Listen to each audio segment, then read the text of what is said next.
one is going to come and defend our country except ourselves.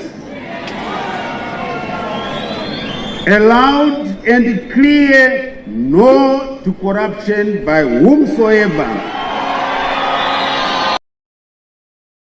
When a vice president hands over chairs, Zimbabwe's health crisis exposed. The 24th of August 2025, Acting President Kembo Mohadi on Friday presided over the handover of 10 chemotherapy chairs at Mpilo Central Hospital in Bulawayo, an event that has drawn sharp criticism over the state of the country's health system. The chairs, donated by oncologist Dr. Mary Nyakabo, were described as a welcome contribution for cancer patients, but the optics of the ceremony have raised questions about government priorities. Critics say the involvement of the vice president in such a small-scale handover highlights the absence of serious investment in health infrastructure. Cancer patients across Zimbabwe continue to face shortages of essential drugs, lack of diagnostic equipment, and long delays in accessing treatment. In contrast, regional peers such as South Africa and Zambia have invested heavily in oncology units, radiotherapy machines, and specialized training for oncologists.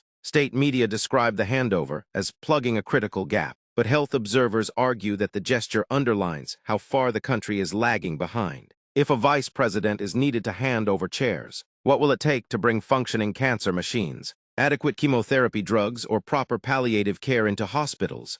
One commentator asked. Zimbabweans continue to call for comprehensive healthcare reforms that will prioritize investment in infrastructure, medical equipment, and access to treatment rather than publicity ceremonies.